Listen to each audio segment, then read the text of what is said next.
Good evening, everyone. We're going to call the meeting to order at 5:02. Welcome to everyone this evening. I think we'll call the meeting to order, and then we'll go to public comment from audience to the board for items on the closed session. Seeing that we don't have anyone in the audience, members of the audience can address the board regarding closed session agenda items. Comments from visitors shall not exceed 3 minutes unless waived by a majority of all members of the board. But seeing that we don't have any guests tonight, do we have any other guests? Any other portals? No. Okay, great. We'll adjourn to closed Roll call. session. Oh, sorry, roll call. Thank you. Go ahead, Dinah.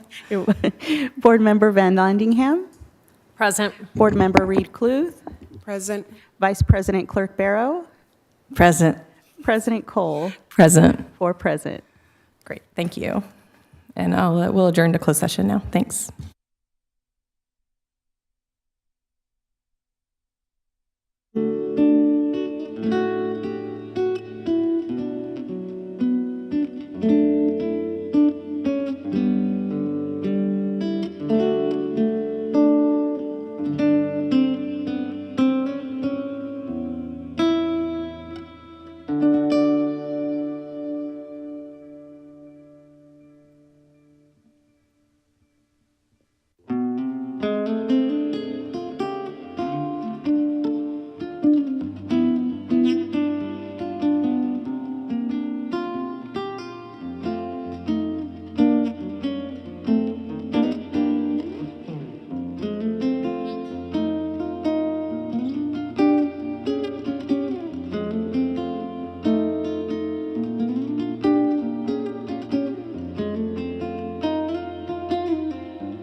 Welcome, everyone, this evening. In closed session, the board took action to release 5 temporary teachers and approve Resolution 11:24/25. The roll call vote was as follows. Board Member Van Lanningham, yes. Board Member Cluth, yes. Board Member Beauvais-LaMonica, yes. Board Member Barrow, yes. And Board Member Cole, yes.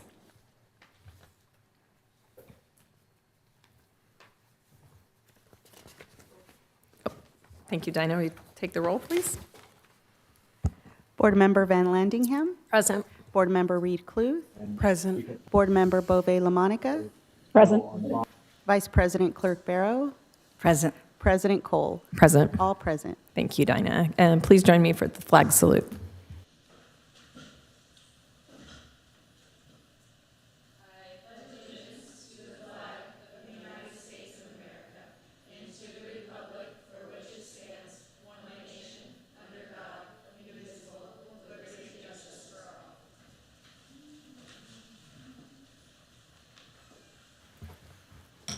All right, moving on to approval of the agenda. Can I get an approval of the agenda for tonight, please? I so move. Thank you. Rachel? I second. Thank you, Carol. All in favor? Aye. Agenda has been approved. Oh, thank you, Maggie. Sorry, forgot you over there. We'll move on to announcements. Welcome the Valley Student Council.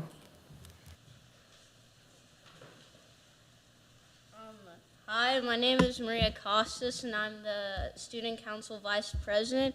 We are to update on what's happening at Valley. 8th grade science camp has been rescheduled to next month and will be held on March 7th through March 9th. The students are very excited to participate in their outdoor science trip at Asher Camp. We hope they have a great time. 6th and 7th grade science camps are just around the corner. We will keep you posted as we get closer to the dates. Yesterday, Valley had their February flag ceremony. Many students were recognized for representing excellence and integrity at Valley. We would like to congratulate those students once again. Hello, I'm Griffin Pitts, the fundraising commissioner for Student Council at Valley. Next Wednesday, Valley will have their second Spirit Games of the year. Students will be able to work together on teams to compete in different events like Jeopardy, volleyball, and even an inflatable obstacle course. Everyone is looking forward to a fun day of competition and teamwork. There are also some exciting things going on in several classrooms around campus, and we would like to share some of those activities with you. 5th grade is heading to the California Science Center on Friday, March 14th. They will take what they learned in the classroom and put it in hands-on and focus. 5th grade has just started their 3rd unit in science, which focuses on Earth and the sun. They're excited for their field trip. In Art 8, students are preparing for the Empty Bowls fundraiser on February 27th. They're in the process of glazing the bowls so they can serve soup in them. The students hope that you are able to make their events. Hello, I'm Eleni Hostis, and I'm a student council representative.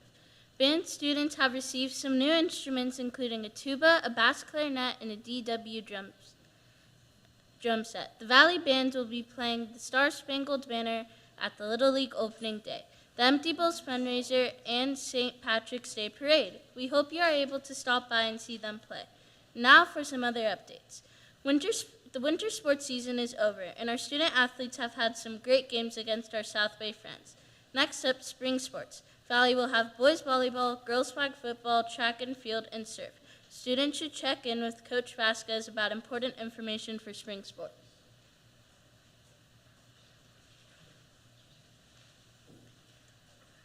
The Science Olympiad regional competition is coming up on March 1st. The team is working hard to prepare their competition by studying for their events and building models.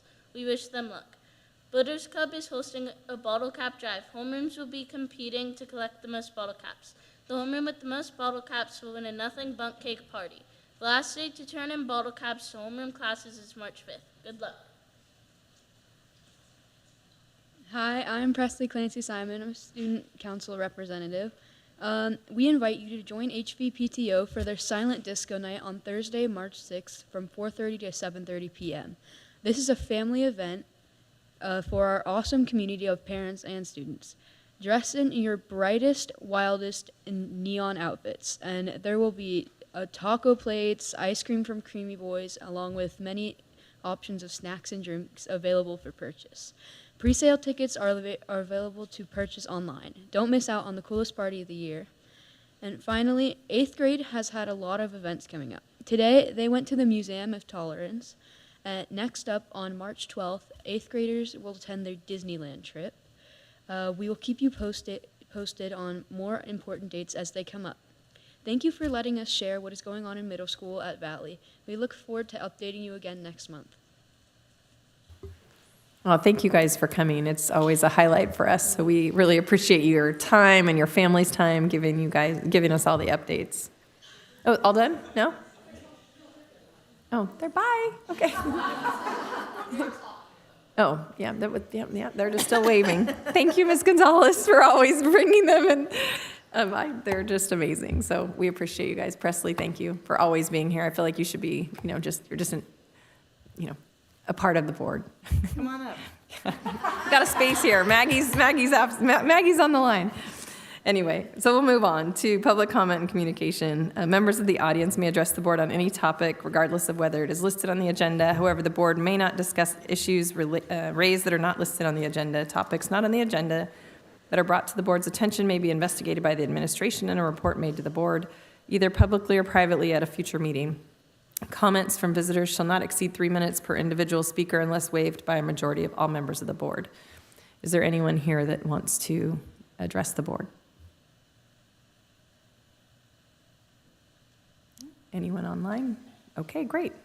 Moving on to board reports. Let's just look down the list here. Carol, any board reports you want to share? Not for me. Okay, great. Kathy? I have a couple. Oh, great. So this week was busy. We had a board tour of Valley, and I attended the HBF and HVPTO meeting. So I'm reporting on that first. And I want to stress how valuable these organizations are for all you millions of people who are listening to this board meeting. And so check out their websites for volunteer opportunities because there's tons of them. But I wanted to say that HVPTO, they had a great job with their scholastic book fairs and Chipotle Yum Raisers. They're very successful. Upcoming is the Maintenance and Operation Worker Appreciation Day, March 3rd. Sonic Disco, which one of the students presented about, is March 6th. Dolphin Dash, April 2nd through the 4th. Yearbooks are on sale, continues to be on sale, so check out the website and sign up for the newsletter. That's for the PTO. Ed Foundation, in case you don't know what Ed Foundation does, they help sponsor lots of opportunities at the school, including STEAM, counselors, libraries, music, art, a ton of stuff. And at the meeting, they announced that their update year-to-date, the annual giving update is like at $718,000, up 6.5% over last year, with 41.3% participation. They had a Mom's Day night out tonight, which is sold out at St. Roch. They're getting a few new community partners, some flash parties, and the big Hearts of Hermosa is on Saturday, May 10th. So that's boots on the beach. So check out the websites for both of them because I have no regrets over my volunteerism as a parent when my kids were here. I met some of my current best friends, so volunteer. Then we had our second retreat day, but I call it more like a seminar for the ELA, which is English Language Arts Adoption Committee. And this is near and dear to my heart. But it's led by our very own Dr. Wilds, who is extremely smart and experienced, and her guidance in teaching us about the science of reading. And that's what we're trying to bring our district into, is learning how to actually teach reading rather than just assume some things. So I'm not good at committing things to memory, so I'm going to read some of this. So the ELA Curriculum Adoption Committee has met for 2 full days to study the research on effective literacy instruction and reading development, articulate best practices through a vision statement. That's something that we've been working on for the last 2 meetings. For all stakeholders, use the knowledge to evaluate K-8 curriculum options and then design a plan for implementation for the 25-26 school year. So I'm excited about this. This is something that's near and dear to my heart. So our goal is to bring forward a curriculum rooted in 4 essential practices: explicit, systematic practice in foundational skills, regular practice with complex text, building knowledge and vocabulary through text, and reading, writing, and speaking grounded in evidence from the text.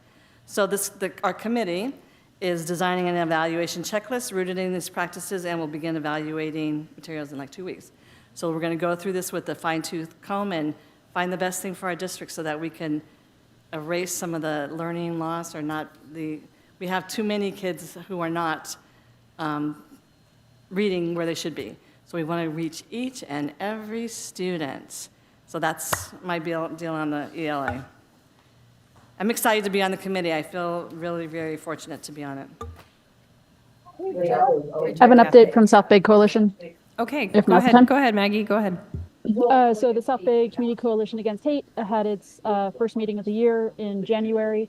It will meet again in March. There are updates from Black History Month. Obviously, lots of things happening all around the county, all around the beach cities. There's still a few more events that are happening. One is Maricosta has a gospel choir event tomorrow night.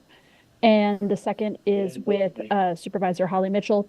Next week, there is a unpacking the 105 freeway and how it has impacted communities. So looking at how communities have been separated by transportation and urban planning. And then I know Dr. Wilds was at the Jewish Federation Education Summit last week, so I can leave that to her to update. But there are a wide variety of events that are ongoing, and I can send the board and the community upcoming events in honor of Women's History Month next week. One of the neighbors got Christina.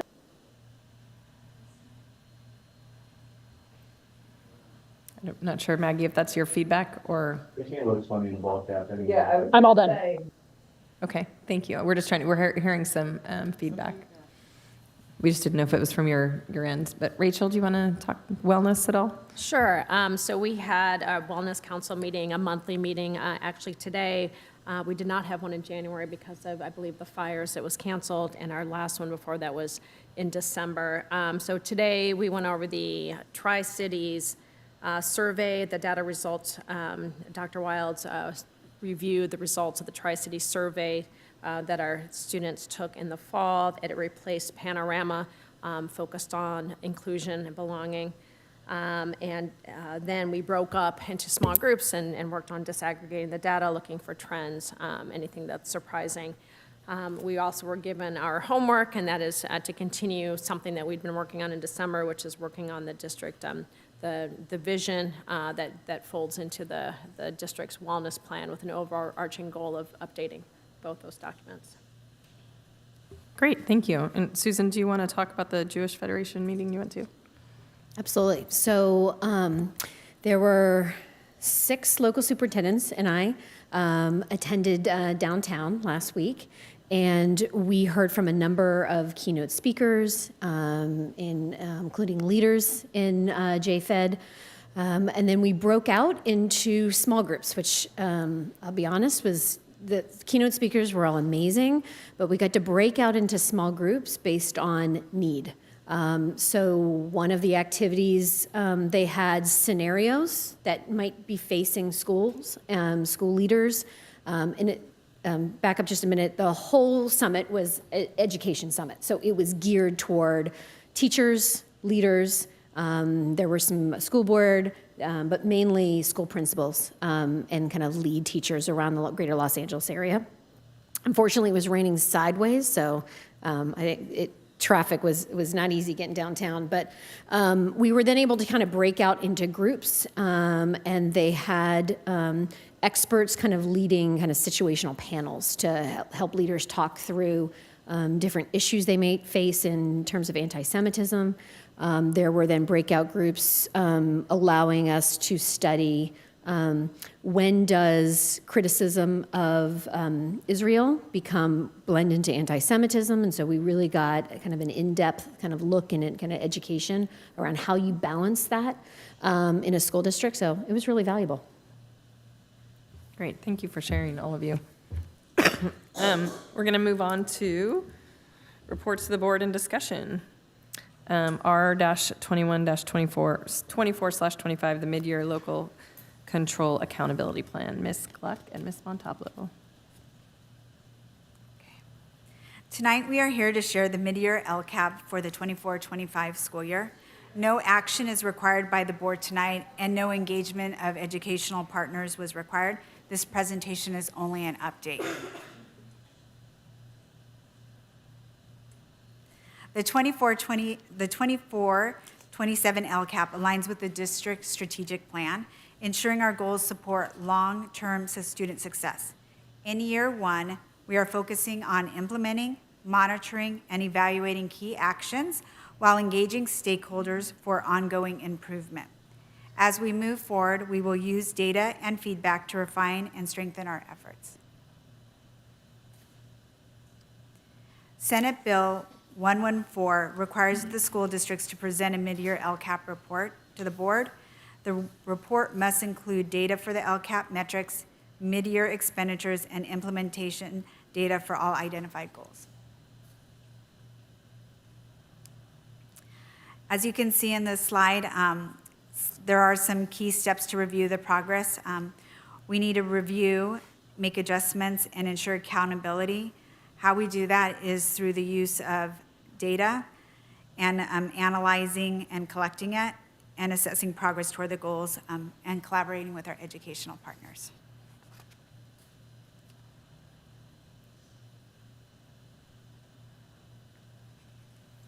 Dinah, slide, please.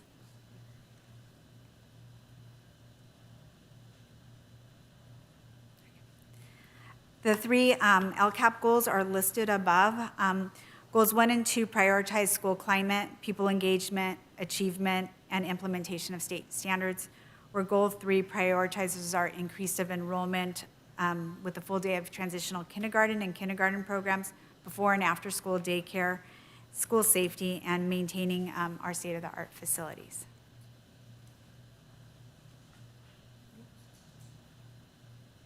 This is our glance of what our LCAP was based on. You can see the 3 schools that we have, the number of employees we have, and what the breakup of our school body is. And at the bottom of the chart, you can see the unduplicated student count, and the total budget at first interim was $20,243,000. Next slide. And this is just the impact to the budget overview. This is as it was stated in the BOP when the LCAP was adopted in June. Nothing has changed there. Those numbers are still the same. But the overall impact to the budget overview for parents from budget to first interim has changed about $2,900. We will be getting $2,900 less for the intervention program, based on enrollment and the unduplicated count. 2,900, is that? Yes, 2,900. That's not much. At this point of the school year, some metric outcomes are known and goals have been fully implemented. Some are in progress and have been partially implemented, and some are unknown. Some goal actions were never started or were no longer prioritized. The metrics for each LCAP goal will be shared in the following slides. So here you can go ahead and look at goal 1.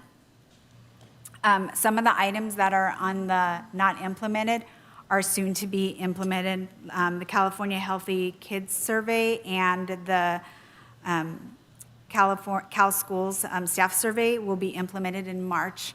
So that will move over to being fully implemented.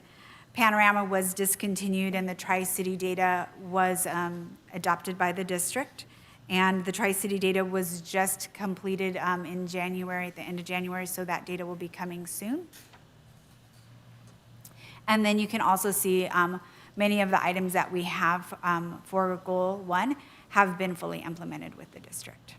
So we're on our way to completing almost all of these action items. Under goal 2, under not implemented, second trimester, we have we're currently in the process of completing that. That will be completed by tomorrow. So that will be moving over to fully implemented. And CASB administration does not happen until May, the end of May, May 5th through 30th. So that data will not be available to the board until summer. And the professional development survey, we've elected to provide professional development surveys to staff after each and every professional development. So it's fresh in their mind as opposed to doing one survey at the end of the year. Under partially implemented, we don't have our participation rate with iReady, but we're almost completely done, and we'll have to check what our rate was and where it was, our goal was for that.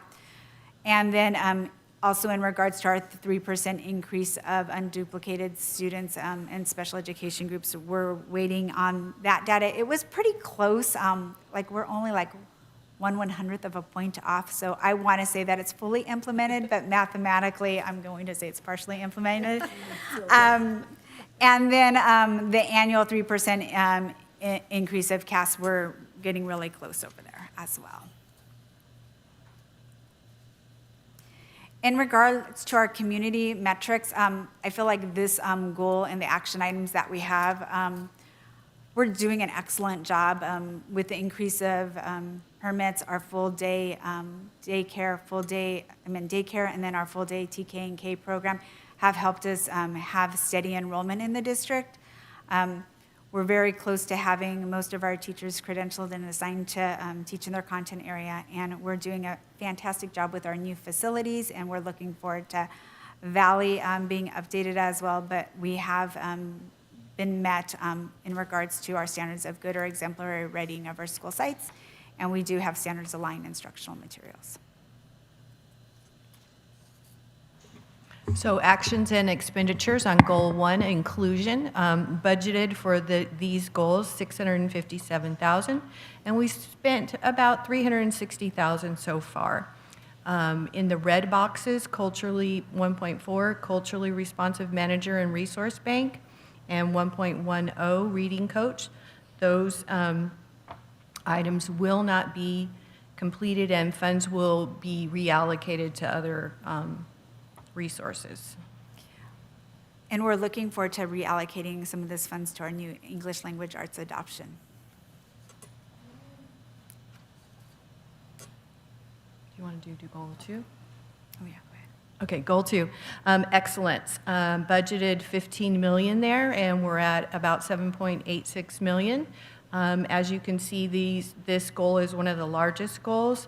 It's our highly qualified staff, our professional development, our STEMs and robotic, foreign language, and most things have been fully implemented. Goal 3, community. Budgeted for this goal is $1.8 million, and we've almost expended all of it, $1.1 million, with almost everything fully implemented.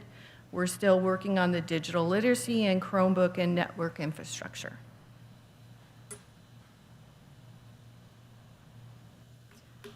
So as you can see in this last slide, many of these action items are in the process of happening in the near future, and we will be able to move them to being completed. We look forward to sharing the data in regards to iReady, the California Healthy Kids Survey, the LCAP survey, the Beach Cities TRICE survey, our LPAC, and all of our reclassifications with you throughout the school year as that data becomes available.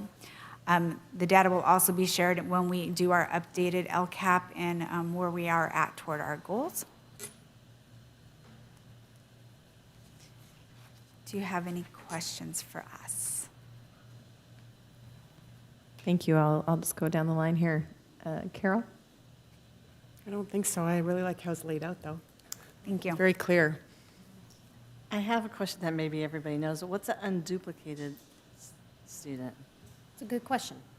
So in the state of California, unduplicated students is a category of students that the state, under LCFS funding, gives additional supplemental money for. And so they will take account of how many to be considered unduplicated, low income, as measured by the free and reduced lunch forms, English language learner, homeless, or foster. Yeah. Districts across the state, because of the free universal meals program, unduplicated counts have dropped because there's no reason to fill out a free and reduced lunch form if you're getting free lunch. So Paula and her staff have really done a nice job of promoting what else you can get if you fill out the form, but it is still challenging. Maggie? No questions. Thank you. Rachel? Yeah, thank you, Sylvia and Paula, for, it actually was very helpful to do that together. Have you guys done that together before? You did it together last year? I just don't recall that, but it was very helpful to see it as like the LCAP and the money and how they flow together, so thank you for doing that. Let's move on to, the superintendent's report, the 100-day presentation. Dr. Wilds. Hey, listen, there's enough gray hair here. I feel like I qualify. Right, pull it up. All right, so thank you. So we've kind of combined two things in one report tonight. One is we're going to go over this 100-day summary, right? What really we've been focused on and kind of what we've learned over the last 100 days. And then I want to share a few more items for the superintendent's report as well. So just a reminder, the purpose of a 100-day entry plan was really to kind of be able to clearly think through a roadmap of kind of smooth transition, right?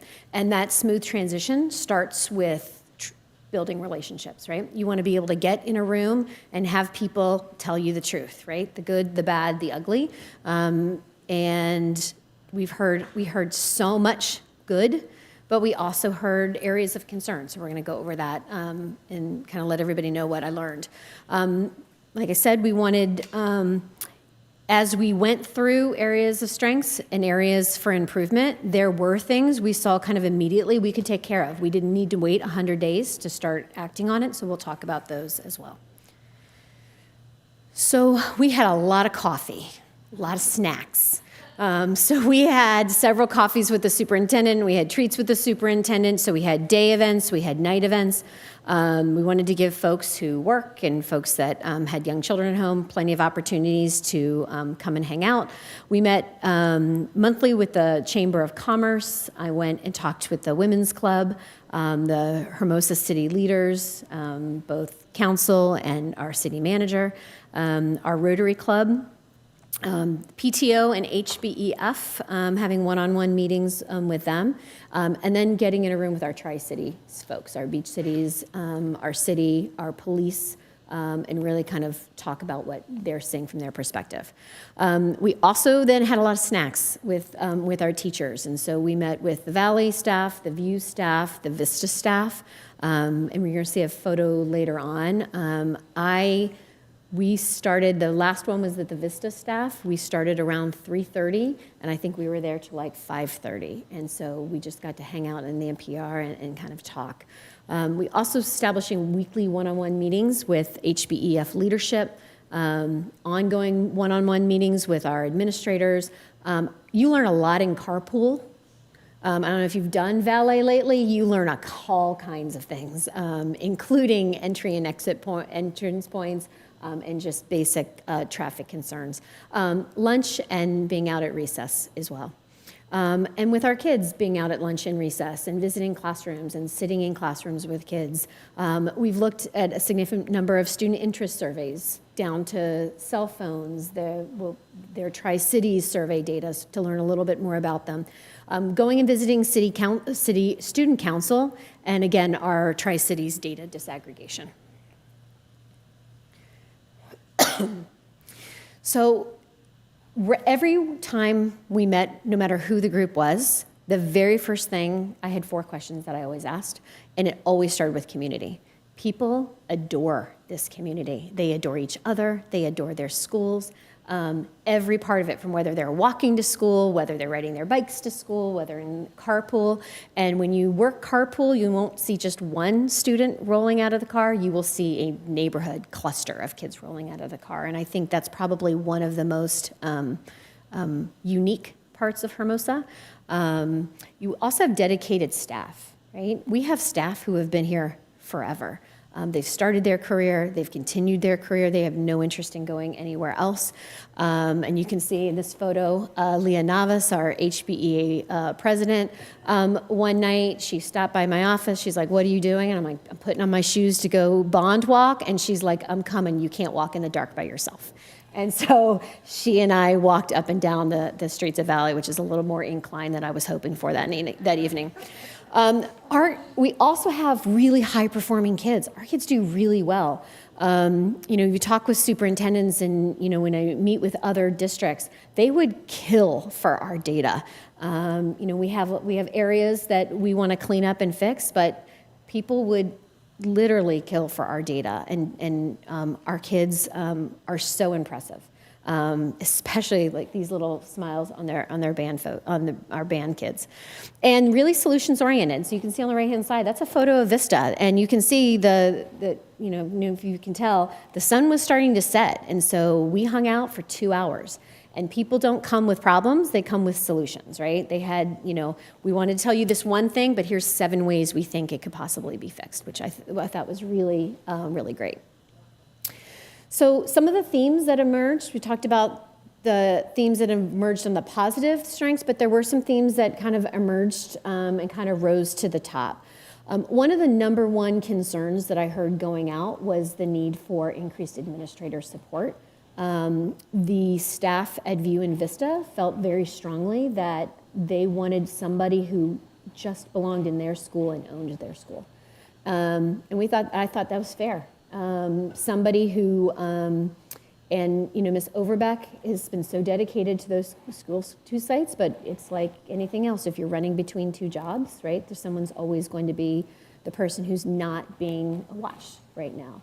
And so we want to thank you to the board for letting us bring in Sandy Scora, an interim principal, and that has made the world of difference for families and for staff, because they really feel like someone who's just solely focused on them, and Ms. Overbeck can be solely focused on Vista. Additionally, kind of student behavior and discipline, and we have a little bit ways to go with student behavior and discipline, but that was something we needed to recalibrate and reset. We saw a rise nationally around behavior post-COVID, particularly for our little ones who may have missed out on preschool, our kids who've missed out on interacting, the speaking and listening, the rules for how we productively engage in lunchtime was something we needed. That's kind of the nicest way I can say that. How do we sit and engage with each other face-to-face versus on Snapchat. Special education support, making sure that all of our folks feel that they have somebody to kind of talk to, making sure that we have, so impressed with the school psychologists that we've hired this past year. They really are really amazing, dedicated folks. But thinking about how we can go after working with the Southwest SELPA. Hermosa Beach has been at the short end of receiving money for special education. And I want to really kind of applaud Dr. Jason Johnson, because he decided to make himself the head of the Superintendent Southwest SELPA committee, and that's what he took on. And so because of that, we're going to be on the receiving end of some additional funding for special education next year. He's a pit bull. Number 4, social emotional support. We've seen rises in anxiety, particularly at our middle school level. So really kind of trying to determine kind of where is that coming from. I want to applaud, the Valley staff for taking on a new bell schedule and really thinking about, is it a structural problem that we might be able to fix for students? Being willing to look at whether a block versus a stacked might be better for kids' social emotional. What are we doing in terms of homework? They established a calendar in the lounge of when tests, so that all across departments, they can tell when we're not all assigning tests on the same day. And so even just today, they said, well, maybe we should put projects on there as well, so we know we're not overwhelming our kids. Number 5 is an interesting one, and one of the things we saw in all 3 schools is what we call trying to fix a tier 1 issue with tier 2 solutions, right? That oftentimes we see students who are struggling, we want to immediately kind of offer additional interventions. But really what we needed to do, kind of Kathleen, to your point, is we needed to pull back, and is what's happening in the classroom every day the highest quality that we can give our kids? Because what the research says is strong tier 1 instruction will support 95% of our students, right? So if that's true, we needed to kind of see, well, what's happening in the classroom? Are we giving our kids access to high quality, rigorous text, or have we started bringing the text down to what level we think they are, right? The research says you bring the text up and then you help everybody get there, as opposed to bringing text down. And that has kind of contributed a little bit to what we call the Matthew effect, where the rich get richer and the poor get poorer. And we see that kind of in some reading levels, particularly in our boys when we start hitting the middle school level. So we're going to correct that right quick. And then number 6, this idea of so many arrows. We have a small staff. We have 3 really great small schools, and we have really dedicated staff. And oftentimes we have to decide what we can do anything, but we can't do everything, right? So really kind of pulling back and saying, well, maybe we need to focus on this first and get this right. And so, again, thank you for being part of the committee. It's a lot of sitting, so sorry, Kathy. So some immediate actions we took, the implementation of an interim principal at Hermosa View to provide the necessary administrative support that we wanted them to have, moving to a full-time assistant principal at Hermosa Valley that allows Allison to focus on and being out and about. She was able very quickly to rally additional staff to be out at recess and lunches, and so you see lots of adults out there and resetting norms. My favorite norm is that we sit down to eat. Didn't know if you knew that. Lots of kids like to stand and eat.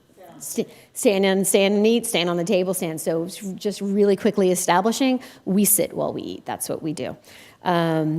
Identifying and ceasing instructional practices. So one of the things that I don't know if you noticed in the LCAP survey was something called a reading coach, and that is still in the red. And the reason we pulled that is because the reading coach was focused on some reading practices that are not research-based. And this idea, and I didn't want to spend more money throwing money at practices we know that don't work for kids. And so we were able to pull that.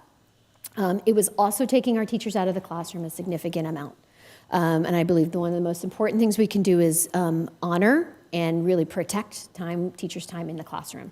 So before we pull people out of the classroom, we need to make sure it's high quality. And so we wanted to protect their time. Stop contracted professional development that takes teachers out of the classroom excessively. Fortunately, I don't cost anything additional, so we've been able to do the professional development. Moving forward, coming out of the ELA adoption, what we would like to do is hopefully these people fall so in love with working together that we turn into an instructional leadership team. We'd like to have so that we can continue to gain traction and coherence across K-8. Okay? We also want to make sure that we're strengthening our Tier 1 practices. We need to recommit to the research. And kind of spending some time looking at a little bit of staffing ratios, making sure that we have a clear ratio for how we assign noon supervisors, office staff, counseling staff, and really kind of stepping back and making sure that we're staffed appropriately. And then identifying areas for greater efficiency. So for example, at the March board meeting, you will no longer be working on a PDF doc. You will be working in Diligent, which is in board docs. So that's an example of something that's going to save district staff a tremendous amount of time because time is money. So my recommendations kind of moving forward, particularly this spring, is that we engage with our stakeholders. Thank you, Sylvia, and I are going to be working on the LCAP's, we'd like a strategic plan survey, so really can get some information from our parents, our students, and our staff. And I'd like to develop a 3-year strategic plan so that some of these actions don't seem so overwhelming to get done in 1 year, that we really have some year-by-year steps, that they are focused, and they are measurable, and then they are time-bound, meaning that we think we can get this done in 6 months, 9 months, 12 months, 2 years, 3 years, and so forth.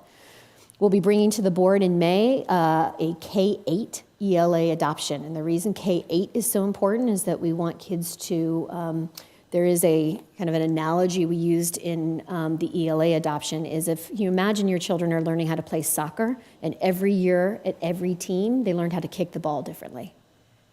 They would not turn into Division I soccer players, right? And so we want to make sure that our students are getting those same, the same language, right? We don't want them to have to code switch every year because ultimately everyone's ending up at the high school, right? All roads are going to lead to AP Lang.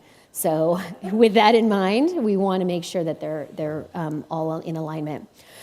We also want to re-engage our parents. We have out of COVID forced our schools to close to outside, and we are a small district, and we have really amazing, dedicated families, and we need to get them back. I want to see them back in classrooms, back on campuses, back on helping us run programs that I really think will benefit a lot of our kids.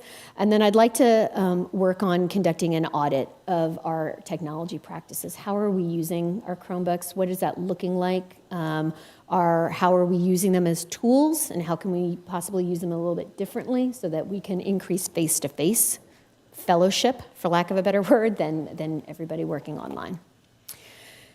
So, additional superintendent's reports. You can see this is a picture here from one of our Everyone is a Reading Teacher. We pulled everyone, all 75 certificated and 55 classified, into a room, and we learned together. So we had finished up our last study. We did a book study of The Knowledge Gap by Natalie Wexler, and we did a podcast listening study of Sold a Story. One of our learnings is that we wanted to make sure everyone, certificated, classified, had a working knowledge and were dangerous in the science of reading before we bring out something that was going to be transformational. We also did our first 2 days of our ELA adoption, day 1 and day 2. You can see these folks in that picture. Look how serious they look. They're so focused. And so we have a really great group. We want to thank our administrators, thank our teachers, and then we have parents on this committee.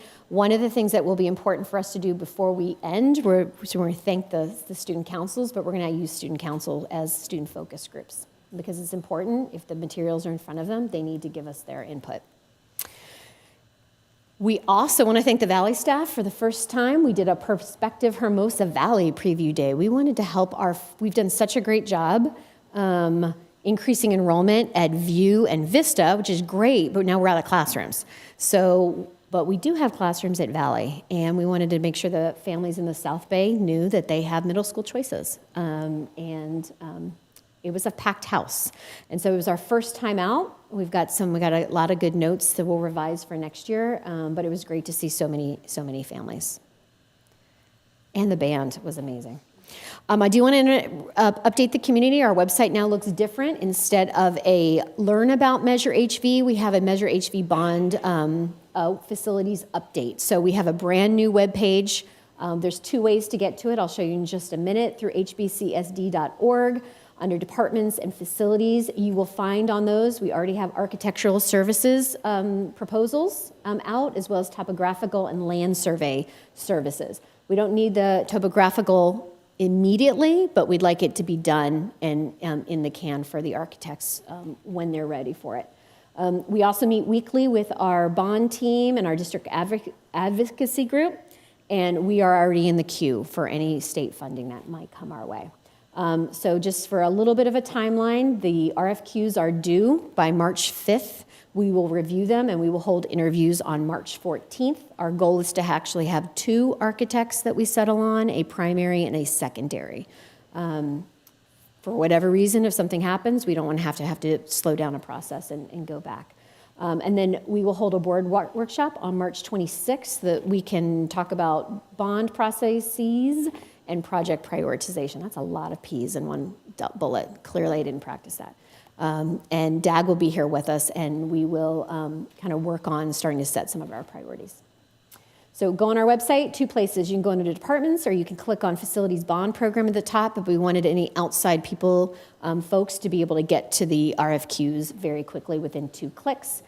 This enhanced webpage has all of our bids. It holds our facilities master plan, all of our information around the Citizens Oversight Committee, any presentations and communications. And then coming soon, we're going to start as soon as we have a better idea of timelines. That will live here as well. Community communications, project flyers will go on here. We'll list information around awarded projects and contractor documents. So Eileen has been very busy. Any questions? Great job, Susan. That was a lot, and we really been appreciate. busy. I mean, it's really excellent. But I'm going to let Rachel, if you have any comments, we'll start on this end, or questions.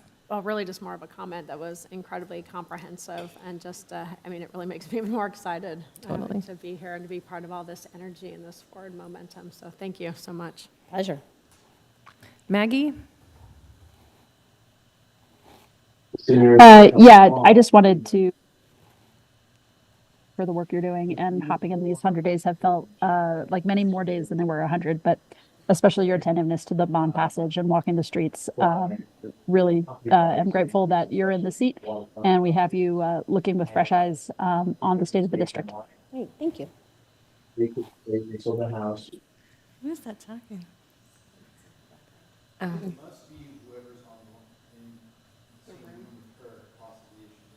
Okay, Oh, gotcha. okay.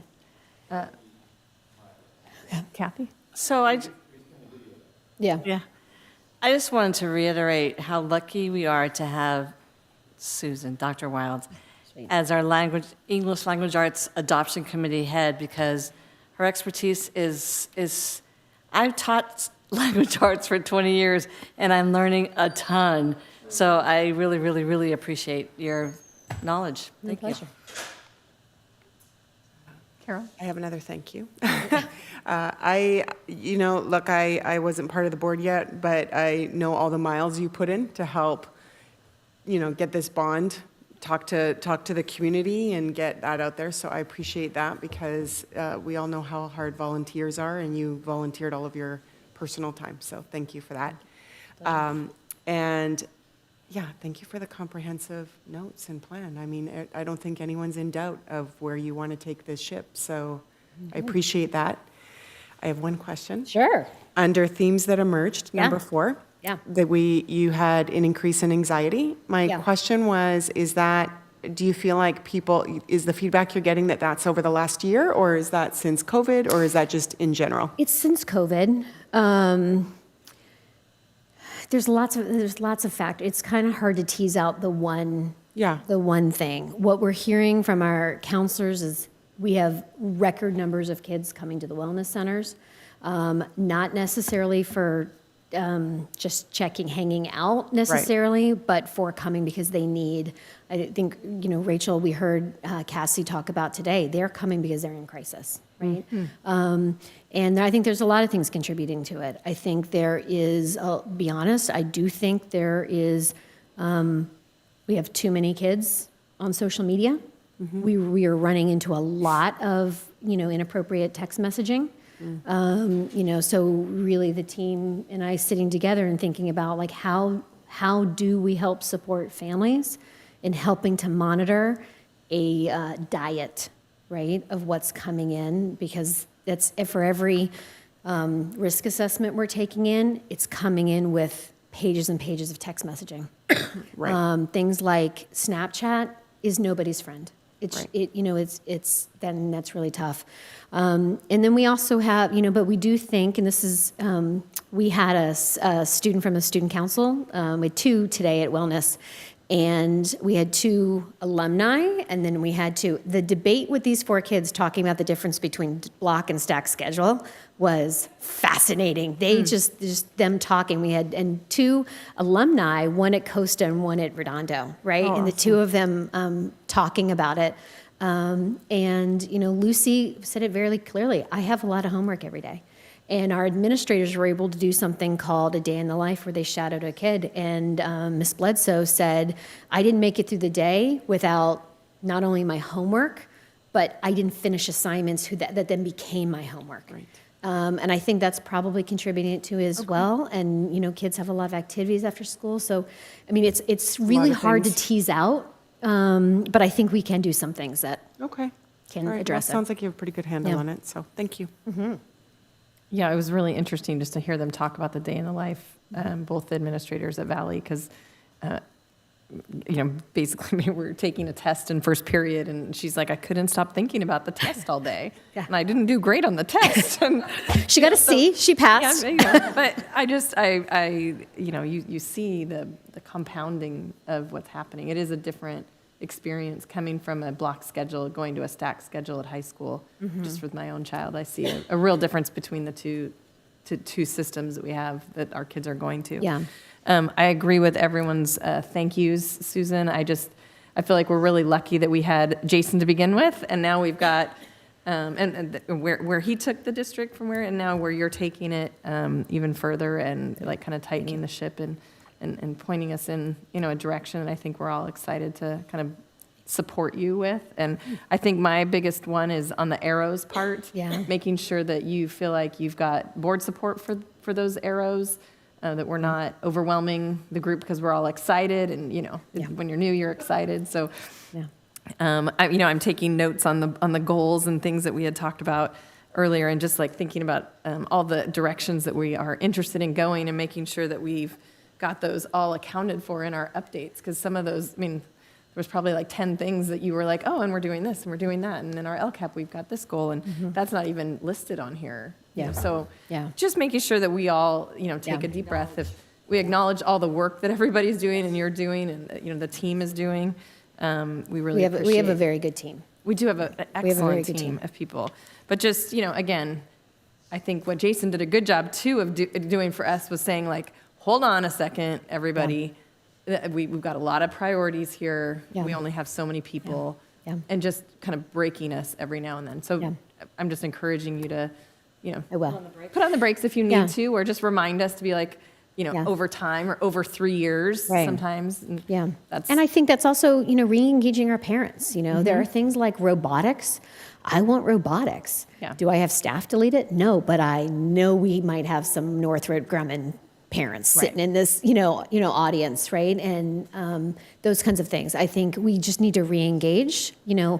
Oftentimes volunteers just need to be invited. yeah. That's And there's it. a lot of great programs that that are happening in these two other districts that were Totally. surrounding us that we just haven't had the ability yet to implement, Yeah. or things maybe we're interested in doing, but just we aren't there yet, or we have other signature programs that they don't have. So, Right. I think as a board, I'll just, speak on behalf. We're just very grateful you're here. Okay. Grateful that you've integrated into the team so greatly, and thank you for the comprehensive plan. Pleasure. Yes, go ahead, Rachel. I did have one question. I know Sure. you've told us this before, but I've forgotten. The 3-year strategic plan, Yeah. which I think is an incredibly brilliant idea to make it 3 years. When do you envision that plan starting? So in March, we're going to meet we'll have a workshop on the bond. In April, I've got a date set for us. That will give us time to get a survey out to both parents, staff, and then in that April meeting, what I'd like us to do is we will disaggregate that data. There are going to be some things that rise. I've just sat in room with parents, so I have a fairly good idea that some of the things that are going to pull people were very concerned about kind of ELA and those kinds of things. So I think kind of straightening that ship is going to take care of a little bit. But April, I think we're going to disaggregate the data. Then the team and I will put the plan together based on your input. So hopefully, our goal is to bring it to the board for approval probably in June or July. So we'll have it for the next year. Thank you. All right, great. Moving on, consent. Do I have a motion to approve consent agenda? So moved. Thank you, Maggie. Do I have a second? Second. Thank you, Kathy. All in favor? Aye. Moving on to the superintendent approval. Oh, sorry, those were under the consent. Sorry, business. Nope, that's under consent also. Sorry, moving on. Board action. Get to skip quite a few things there. S is under superintendent, S-32-24/25, the adoption of the 2026 school calendar. Dr. Wilds. Yeah, the proposed 25-26 school year calendar for the Hermosa Beach City School District has been developed with consideration for aligning with the Manhattan Beach Unified School District, although you will also see a lot of alignment with the Redondo Beach Unified School District calendar as well. We want to really thank HBEA. You know, January, February is not normally negotiating season, so we really want to thank them for working with us and working so quickly to kind of identify and do this in a timely manner. We wanted to be able to communicate to our families. Staff recommends you approve this calendar. Thank you. Anyone have any questions or concerns? Rachel? Okay, we'll just keep going to hold your motion. Maggie, any questions? None. Carol? Kathy? All right, let's make a motion. I motion to approve the calendar. Thank you, Rachel. I second. Thank you, Carol. All in favor? Aye. Motion passes, especially in Maggie's, where Maggie is. And Dr. Wiles, when will we be able to get that out to families? Tomorrow morning at 8 a.m. Oh, perfect. Look at that. All right, moving on to S-33-/2425, 2023-2024 school accountability report cards for Hermosa View, Vista, and Hermosa Valley schools. Ms. Gluck. The School Accountability Report Card is an annual report that's required by California Ed Code. It is recommended that the board approve the 23-24 School Accountability Report Cards for all schools within the district as presented in the packets. Thank you. I always find it interesting that you have to do it from the year. It's like not the year you're in. But anyway, anyone have any questions or concerns? Rachel, Maggie? None. Carol? None. Kathy? Okay, moving on. Let's take can I have a motion to approve? So moved. Thank you, Kathy. Can I have a second? I'm second. Thank you, Carol. All in favor? Aye. Aye. Aye. Thank you, Maggie. Moving on to S-34-24/25, Resolution 10:24/25, certifying to the Board of Supervisors of the County of Los Angeles all proceedings in the November 5th, 2024 general obligation bond election. It's a very big deal. Dr. White. Yay. So this is Resolution 10:2425 of the Board of Education of the Hermosa Beach City School District, certifying to the Board of Supervisors of the County of Los Angeles all proceedings in the November 5th, 2024 general obligation bond election. Staff recommends you adopt this resolution, but we want to also let you know, we do also have Lauren Shan here if you have any questions around either this resolution or the next one as well. Can I just get clarification? In the title, it says 10:2425, and in the resolution, it says 11. It's 10, okay. Just for the minutes, let's just make sure we note that. Anyone have any questions? I don't even know where to start. So I'm going to hold my questions till I have more information. I won't make a comment. Rachel? No? Maggie? None. Okay. Thank you for being here tonight, but yeah, we have, unless you'd like to give us any more information, but. I have no questions, but we're just excited that we passed this bond. Yeah. And at this point, the resolution goes to the Board of Supervisors, and the Board of Supervisors just stamps it and says, great job, and let's go spend some money. Pretty much, yeah. Okay, so. Yeah, then they send us a bill. Yeah, exactly. You got to pay for this election. Right. Huh, interesting. How much does an election cost like that? Is it 35 or 65? It's about 60. 60. Okay. Well, worth it, Hermosa Beach. All right, so if no further questions, can I get a motion? Did we already do that? I motion to approve the resolution. Thank you, Rachel. Second. Thank you, Kathy. All in favor? Aye. I thought All we right, already did motion that. passes. I just asked questions. Okay, got it. All right, moving on to business. Resolution 12:24, B-74-24/25, Resolution 12:24/25, establishing a bond oversight committee. Ms. Montalvo. Thank you. As part of the Measure HV, we are required to have a Citizens Oversight Committee, and approval is recommended for the adoption of Resolution 12/2425 of the Board of Education designing its Citizens Oversight Committee for Measure S and HV and approving to amend the restated bylaws therefore. So some of the members will be carrying over from Measure S onto Measure HV, and some will be retiring, like we have a parent leaving the district in June, so we'll get a replacement. So this resolution allows all that to happen. And the replacement will come, like, we'll put it out to the public? Yes. In terms of what their designation is? Like Yes. they're a parent or they're a community member? Right. Okay. Anybody have any questions? Maggie? Nope. Great. Carol? Nope. Kathy? Rachel?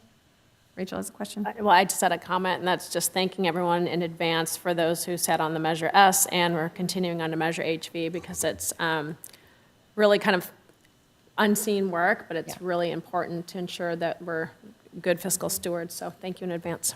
Yeah, great. The committee has been very committed, so we appreciate them. I think they meet 4 times a year, right? Yeah. A committed committee. A committed committee. All right, so I'll take a motion. So moved. Thank you, Kathy. Can I get a second? Thank you, Rachel. All in favor? Aye. Moving Aye. on to B-75-24/25, the consultant agreement for owner's representative for District Measure S State Matching Dollars Project, Ms. Montablo. Thank you.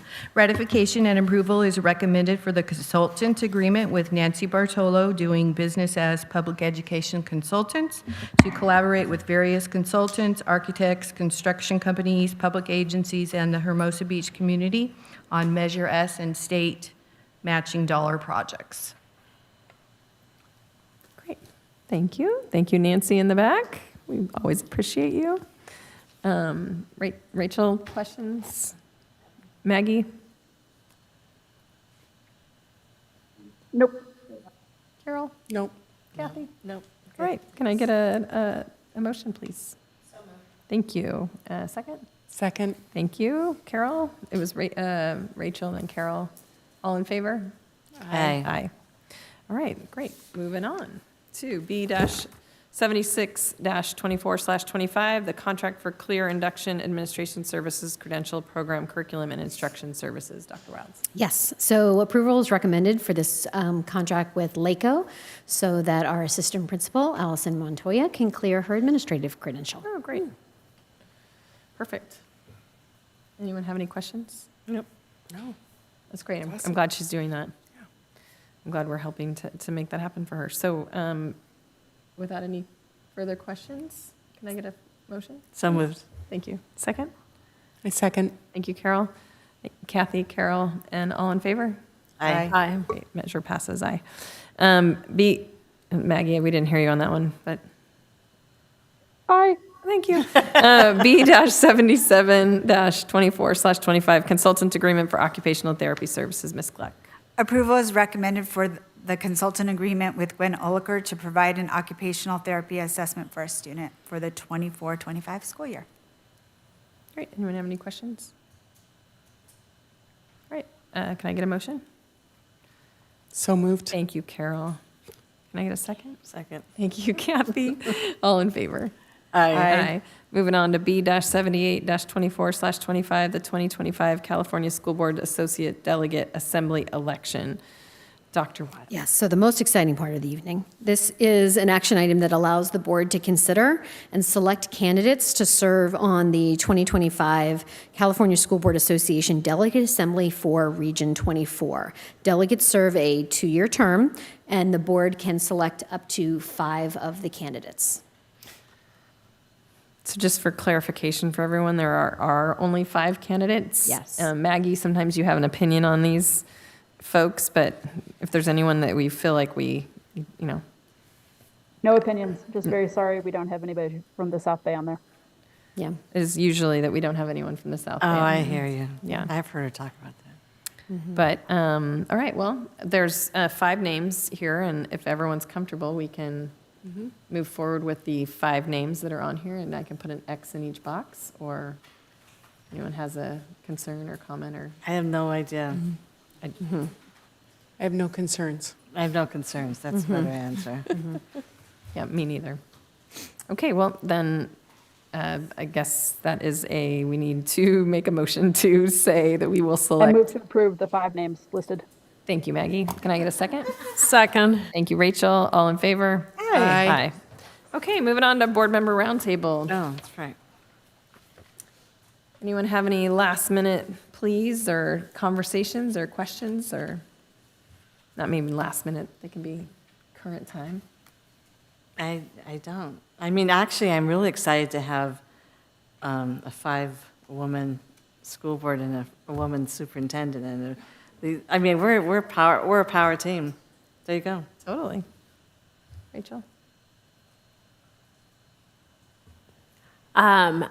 It seems like a long time ago, but it only seems like yesterday that our LA community was devastated by the fires, and I'm not sure what I can say about our school district stepping up that can be shared in public, but I thank everyone that has stepped up, and I look forward to supporting in any way we can anyone that needs district support. Awesome. I agree with that. There's going to actually be a call on Friday with Ben Allen and a couple other legislators talking about any other support that they can do for the community. And I do know that Manhattan Beach took in quite a few students. I want to say could be somewhere between 150 to 200 families or kids. Students. American students. American Martyrs took in quite a few students. I want to say somewhere between 40 and 60 maybe. Quite a few. I don't have the final count. It was but quite a few. I don't think we took in Martyrs quite is at 73. 73. Thank you, Maggie. We've taken 4. we've taken in 4. So, we are available, happy to support. We've let Manhattan Beach know that we'd be happy to support them in any sort of counseling or trauma support as well. So I'm going to sit on the call tomorrow with Ben Allen's group just to listen to see if there's any other information we can share. But yeah, and I think the big question I hear from Palisades and Altadena families are like, what schools are, what's going to be open? How can we get Pali High School back? That's my understanding. Or what can they do, or where they can newly locate? So I don't think they have an answer to that yet. Doesn't seem like it. I think there's several pieces of legislation to make rebuilding, DSA approved, those kinds of things, move faster for those schools in that community. Yeah. But we'll keep you posted. Yeah. Other than that, buy your disco tickets for the silent disco. All right. Can I get a motion to adjourn? So moved. Thank you, Carol. Second. Thank you, Maggie and Rachel. We'll take everybody on that one. No, we'll do Carol and Maggie. And all in favor? Aye. Meeting is adjourned at 7:15.